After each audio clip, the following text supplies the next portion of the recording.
ওসমান হাদি। কিন্তু এক যুবকের আত্মত্যাগ আমার টোটাল মানসিকতাকে চেঞ্জ করে দিয়েছে। সেটা হলো শহীদ ওসমান হাদি। আমার তো কলেজ ইউনিভার্সিটির উপরে আমার একটা ধারণা ছিল, কিন্তু এক যুবকের আত্মত্যাগ আমার টোটাল মানসিকতাকে চেঞ্জ করে দিয়েছে। সেটা হলো শহীদ ওসমান হাদি। শহীদ ওসমান হাদির বক্তব্য, ও অ্যাটাকটেড যখন হলো তারপরে আমি শুনেছি, ওকে যখন শুট করা হলো তারপরে ওর কয়েকটা বক্তব্য শুনেছি। বক্তব্য শোনার পরে আমার মনের অবস্থা চেঞ্জ। আমি এতদিন পর্যন্ত মনে করতাম সাচ্চা পাক্কা ধর্ম এবং দেশ প্রেমিক তৈরি হয় শুধুই কওমি মাদ্রাসায়, কিন্তু ওসমান হাদি আমার সেই ধারণাকে ভেঙে দিয়েছে। না, শুধু কওমি মাদ্রাসাতে সাচ্চা পাক্কা দিন আর দেশপ্রেমিক তৈরি হয় না, বরং স্কুল কলেজ ইউনিভার্সিটিতেও হাদির মতো লক্ষ সাচ্চা পাক্কা দিন এবং দেশপ্রেমিক লক্ষ্য দেওয়া হয়েছে। লক্ষ হাদি আছে বাংলাদেশে, ইউনিভার্সিটিতে, কলেজের ভিতরে, যাদের অন্তরটা ইসলাম দিন প্রেম দিয়ে ভরা, যাদের অন্তরটা দেশ প্রেম দিয়ে ভরা, যারা নিজের জীবনের চাইতে দিন আর দেশকে অনেক বেশি ভালোবেসেছে। মুহতারাম হাজিরিন, এই সবগুলি হলো ওয়াজ মাহফিলের ফসল। কথা বলেন না কেন? কথা বলেন না কেন? এগুলি হচ্ছে ওয়াজ মাহফিলের ফসল। শুধু এতটুকুনি নয়, দ্বীনের আলোচনা শুনলে ইমানদারের অন্তরের, তার বন্ধুরা আমার, গলে যায়, নরম হয়, সফট হয়। শুধু এমনটি না, বরং আল্লাহ আরো বলেন, ওয়া ইদা তুলিয়াত আলাইহিম আয়াতুহু যাদাতহুম ঈমানা। যখনই ইমানদারের সামনে আল্লাহর কোরআনের আয়াত তেলাওয়াত করা হয়, তখন ইমানদারের কি ফায়দা হয় আল্লাহ নিজেই বলেন, যাদাতহুম ঈমানা। ইমানদারের মূল পুঁজিটাই তখন বেড়ে যায়, তার নাম হলো ঈমান। যেই ঈমান বাড়ানো আমাদের প্রত্যেকের প্রয়োজন। কেন? আমি তো মরণের পরে সিধা আল্লাহ পাকের জান্নাতে ঢুকতে চাই। আমার ঈমান যেই পরিমাণ দুর্বল আছে, যে কম ঈমান, এটি নিয়ে এ কাজটা সম্ভব হবে না। ঈমানকে বাড়াইতে হবে, শানদার করা লাগবে। ঈমান তেজস্বী হবে, শানদার হবে, বেড়ে যাবে কখন? কোরআনে পাকের তেলাওয়াত যখন ইমানদার ভক্তি শ্রদ্ধা আদবের সঙ্গে শ্রবণ করবে, তখন কিভাবে ঈমান বাড়ে আমি একটা মিসাল দিলে আপনারা বুঝবেন। আমাদের এখন বন্ধুরা, আমার নতুন ছেলে পেলে যারা 12 বছর 15 বছর 20 বছর বয়স, ওরা ভালো বুঝবে না। কমপক্ষে 25 বছর বন্ধুরা আমার পিছনের দিকে যেতে হবে। বলুন তো দেখি, এখন থেকে 30 বছর পূর্বে রাত্রির অন্ধকার দূরীকরণে গ্রামে গ্রামে কি বিদ্যুৎ ছিল নাকি? 30 বছর আগেই তো গ্রামে গ্রামে বিদ্যুৎ ছিল না। রাত্রের অন্ধকার দূরীকরণে দুইটা জিনিস তখন ব্যবহার করত মানুষ। যাদের একটু আর্থিক অবস্থা ভালো, তারা হারিকেন ব্যবহার করতেন। যারা একটু তার চাইতে গরিব, তারা ল্যাম্প বাতি 3-5 টাকা হলেই পাওয়া যেত, এটা ব্যবহার করত। ল্যাম্প আর হারিকেনের বাতিতে, আলোতে আমরা যারা পড়ালেখা করেছি, খাবার খেয়েছি, দেখেন তো মনে পড়ে কিনা? সবাই মিলে পড়তে বসেছি, হঠাৎ করে দেখা যায় কি অক্ষর আর চোখে পড়ে না, তার মানে বাতির আলো কমে গেছে। এখন এই আলো বাড়াইতে চাইলে কি বিটিং মিছিল করা লাগবে? কি করা লাগবে? তেল ঢালা লাগবে। কিন্তু যাকে তাকে দিয়ে তেল ঢাললে কিন্তু বাতি আবার ঠিক থাকে না, নিভে যায়। অনেক বাচ্চা অনভিজ্ঞ লোক, তারা মনে করে এই বাতি নিভে যেতেছে, এই জন্য খপ করে যখন তেল ঢেলে দেয়, সাথে সাথে ঠাস করে আগুনটা উপরের দিকে উঠে ঠুস করে নিভে যায়। দেখছেন কি আপনারা? ছোট ছেলেরা দেখে নাই, বড়রা দেখেছেন। তেল ঢালার নিয়ম আছে। তেল ঢালার নিয়ম হলো আস্তে আস্তে তেল ঢালতে হবে, তাহলে বাতি নিভবে না। কেন? সলিতার এক মাথায় আগুন, ওই সলিতার অপর মাথায় তেলের টাচ লাগা মাত্র আধা সেকেন্ডের আগেই আলো বাড়তে থাকে। সলিতার এক মাথায় আগুন, নিবু নিবু ভাব। ওই সলিতার অপর মাথায় তেলের টাচ লাগার সাথে সাথে আধা সেকেন্ডের অল্প সময়ের মধ্যে যেমন পাওয়ারে, তার চাইতে লক্ষ গুণ পাওয়ারে কোন ইমানদারের কানে যখন কোরআন তেলাওয়াতের আওয়াজ টাচ লাগে, ওর অন্তরের ইমানের বাতির আলো কোটি গুণে বেশি জ্বলে ওঠে। মুসলমান ভাইরা রে আমার, আমি বলি নাই, আল্লাহ বলেছেন। এখন যদি কেউ জিজ্ঞাসা করে হুজুর, তাহলে দ্বীনি আলোচনা কোরআনে পাকের তেলাওয়াত কি শুধুই ইমানদারদের জন্যই ফায়দা দেয়, অন্য কারো ফায়দা হবে কিনা, এমন প্রশ্ন করলে উত্তর আসবে না, না, শুধু ইমানদারদের ফায়দা দেয় এমনটি না, বরং কোরআনের আলোচনা, কোরআনে পাকের তেলাওয়াত যে কোনো মানুষ যদি শ্রবণ করে, আর যদি হাটধর্মী না থাকে, যদি জিদ যদি ভিতরে না থাকে, অন্য কোনো মানসিকতা না থাকে, নিউট্রাল মস্তিষ্ক নিয়ে আল্লাহর কোরআন যে কেউ শ্রবণ করবে, তাদের কানের ভিতরে কোরআনের শব্দ টাচ লাগা মাত্র ওদের অন্তরের ভিতরে ঈমানের সিংহাসন হয়ে যায়। মুসলমান ভাইরা রে আমার, কোরআনে হাকিমে আল্লাহ পাক তো স্পষ্টই বলে দিয়েছেন, হুদাল লিন্নাস, তাম পৃথিবীর কিয়ামত পর্যন্ত যত মানুষ পৃথিবীতে আসবে তাদের সবার জন্যই তো হলো কোরআনুল কারীম, হেদায়েতের গ্রন্থ।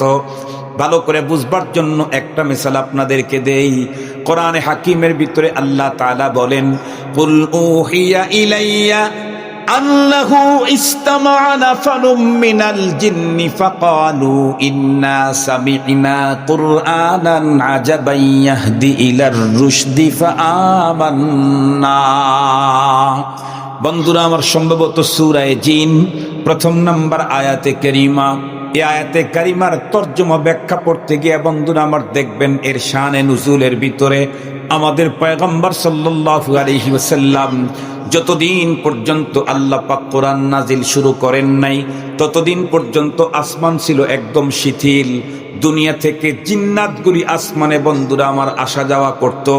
এবং আহলে সুন্নাত ওয়াল জামাতের আকীদা হলো, পৃথিবীর প্রতিটি মানুষের ভাগ্য মানুষকে তৈরি করার 50,000 বছর আগেই আল্লাহ তাআলা লিখে রেখেছেন।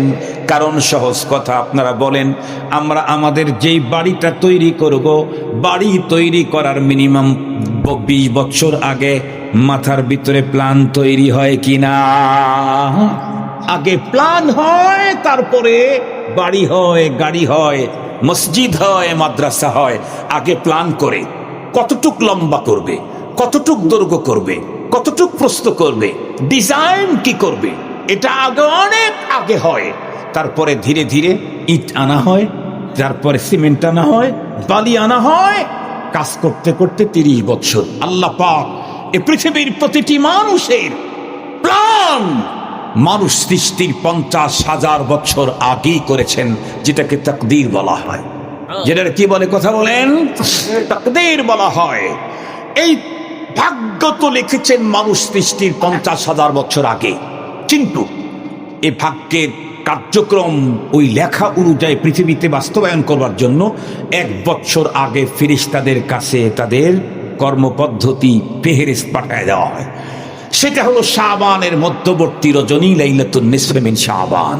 সুবহানাল্লাহ বললেন না? যে ফেরেশতারা করত কি, আগামী বছরের যেমন শাবান মাসের 15 তারিখই তো সামনে আসতেছে, এই সামনের বছরে কে মারা যাবে, কে জন্ম নিবে, কার পদস্খলন হবে, কে নতুন করে পদোন্নতি পাবে, এক কথা টোটাল সব তাদের হাতে দিলে পদস্থ ফেরেশতারা আবার তারা এক জায়গায় মিটিংয়ে বসে সেই কাজ সম্পাদন করবে কেমনে, এর আলোচনা হবে। ওয়াসসামাই যাতিল বুরুজ, একটা সূরা আছে না, সূরা বুরুজ, যারা বাংলা পড়তে পারেন তারাও পড়ে নিতে পারবেন। তাফসীরে নূরুল কোরআন। বুরুজ শব্দ বার্জনের বহুবচন বুরুজ। বুরুজ মানে কি, এর অনেক ব্যাখ্যা লিখতে এই ব্যাখ্যা লেখা আছে। বুরুজ মানে ফেরেশতাদের রেস্ট রুম। আসমানে আল্লাহ তাআলা ফেরেশতাদেরকে মিটিং রুম দিয়েছেন, রেস্ট রুম দিয়েছেন। সুবহানাল্লাহ বলবেন না? যে ফেরেশতারা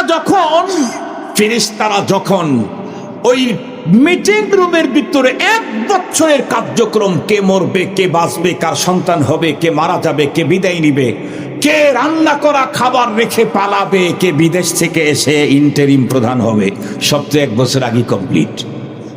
এই খবরগুলি আসমান থেকে চুরি করে কিছু ফেরেশতা কিছু জিন ওই মেসেজটা এই মিটিং রুমের আশেপাশে চুরি করে শুনতো, এসে দুনিয়াতে তাদের লোকদেরকে এ কথা বলতো।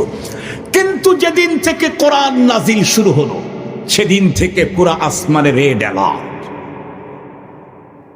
স্বাভাবিকের মতো আল্লাহর বন্ধুরা আমার, যখন জিন্নাত আসমানের মেসেজটাকে সংগ্রহ করার জন্য যখন উপরের দিকে বন্ধুরা আমার উঠতে ছিল প্রতি বছরের মতো, কারণ এই টাইমে এ কাজটা তারা করে, কিন্তু না আজকে কোনো ঢুকতেই পারতেছে না। কেন?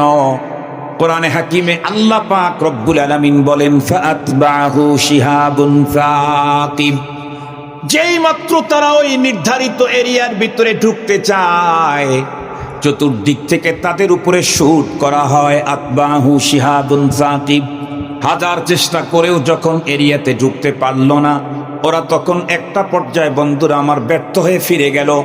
জমিনের ভিতরে ওদের মহাগুরুকে মেসেজ করলো, স্যার অবস্থা খারাপ, বলে কি আসমানে ঢোকারই কোনো কায়দা নাই, ভিতরে ঢুকতেই পারলাম না, এমনটি কেন হলো? বস তখন ডেকে বলল, দেখো দুনিয়াতে নতুন কোনো ঘটনা মনে হয় ঘটেছে, সঙ্গত কারণে এখন তোমরা তামাম দুনিয়াতে ওয়ার্ক করে আমাকে মেসেজ দাও। গ্রুপ করে দিল 5-10টা গ্রুপ, তোমরা তামাম দুনিয়া ঘুরো। বলুন তো দেখি, জিন্নাত যদি তামাম দুনিয়া ঘুরতে চায় তাহলে তো তাদের কোনো এরোপ্লেন আর জাহাজের দরকার নাই। কেন? অল্প সময়ের মধ্যে তামাম দুনিয়া ঘুরবার যে পার আল্লাহ তাআলা জিনকে দিয়েছেন আর ফেরেশতাদেরকে দিয়েছেন। বিশ্বনবীজি তখন কোন এক সফর থেকে মদিনায় ব্যাক করতেছিলেন, পথের ভিতরে ফজরের ওয়াক্ত হয়ে গেল। বিশ্বনবীজি পথের ভিতরেই এক জায়গায় ফজরের সালাত আদায় করার জন্য আল্লাহু আকবার বলে দাঁড়িয়ে গেলেন। বলুন তো দেখি, ফজরের সালাতে কোরআনে পাকের তিলাওয়াত আস্তে হয় না জোরে হয়?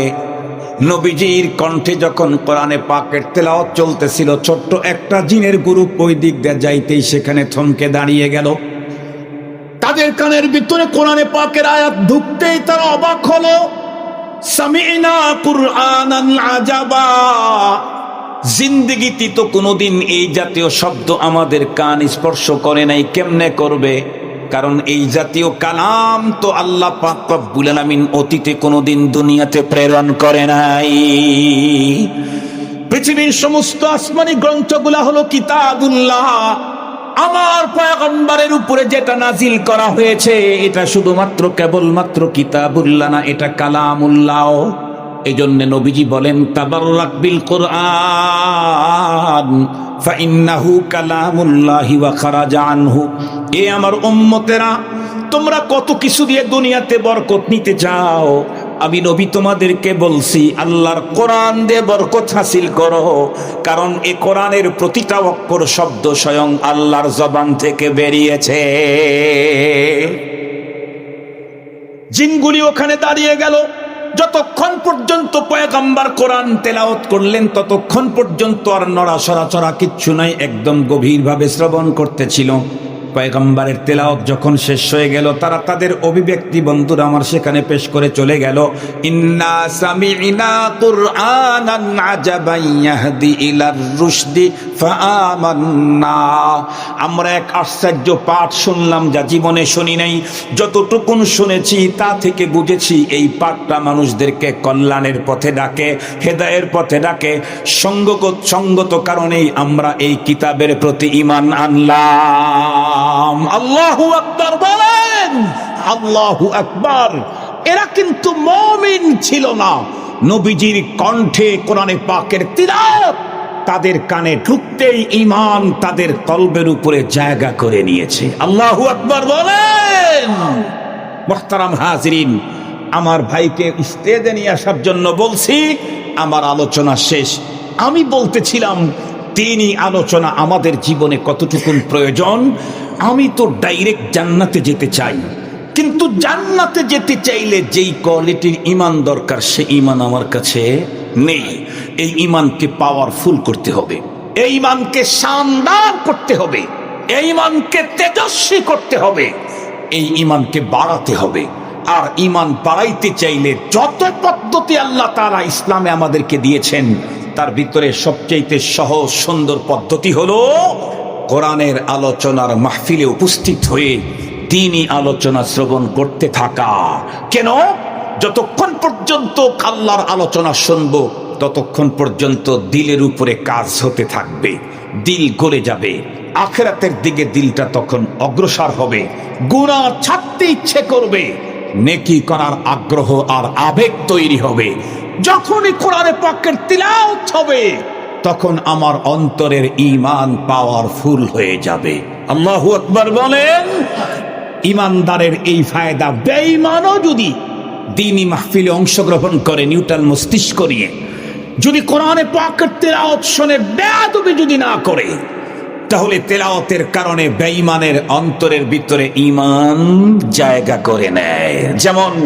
যেমন খলিফাতুল মুসলিমিন সানি হযরত ওমর ফারুক রাদিয়াল্লাহু তাআলা আনহু, ওনার ঈমান গ্রহণ করার ইতিহাস তো কোরআনে পাকের তিলাওয়াত শ্রবণী। কথা বলেন না কেন? এটা সকলেই জানেন। এই কারণে ওই ঘটনা না বলে কুল উহিয়া ইলাইয়া আন্নাহু ইসতামা'a নাফারুম মিনাল জিন ফাকালু ইন্না সামি'না কুরআনান আজাবান ইয়াহদি ইলার রুশদ ফাআমান্না। সূরা জিন থেকে আপনাদেরকে ছোট্ট একটা ইতিহাস শুনিয়ে দিলাম।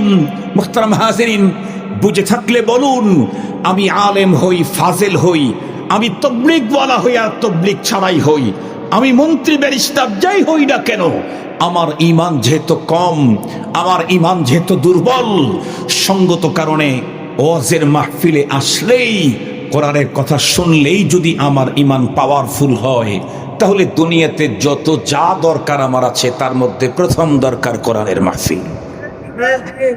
আমার কাপড় দরকার, তার চাইতে বেশি দরকার কোরআনের মাহফিল। আমার খাবার দরকার, তার চাইতে বেশি দরকার কোরআনের মাহফিল। আমার শিক্ষা অর্জন করা দরকার, তার চাইতে বেশি দরকার কোরআনের মাহফিল। এই জন্য মুহতারাম, আপনারা আলহামদুলিল্লাহ, আমি বড় খুশি হলাম। 10তম ইসলামী মহাসম্মেলন 2 দিন ব্যাপী। আলহামদুলিল্লাহ, আমি আল্লাহ পাকের কাছে প্রথমেই দোয়া করেছি, আল্লাহ যতদিন পর্যন্ত আপনার আসমানে সূর্য উদয় হবে ততদিন পর্যন্ত যেন কোরআনের এই মাদ্রাসা এখানে থাকে, আরো বড় হয় দিন দিন, আর ততদিন পর্যন্ত কোরআনের মেলাও যেন প্রতি বছর এখানে বসে। আমিন বলবেন কি? একটু আমিন বলবেন। এটার প্রতি যদি আমার আগ্রহ থাকে, ভালোবাসা থাকে, এর প্রতি যদি আমার দরদ থাকে, এটা যদি আমি অন্তর থেকে চেয়ে থাকি, তাহলে নিঃসন্দেহে তো আমি একদিন মরে যাব, আপনিও মরে যাবেন। কথা বলেন না কেন? কিন্তু এই মাহফিল যতদিন হবে ততদিন আমার আপনার নামে একটা নেকির প্যাকেট আল্লাহ আমার আপনার অ্যাকাউন্টে আমল নামায় দিয়ে দিবে।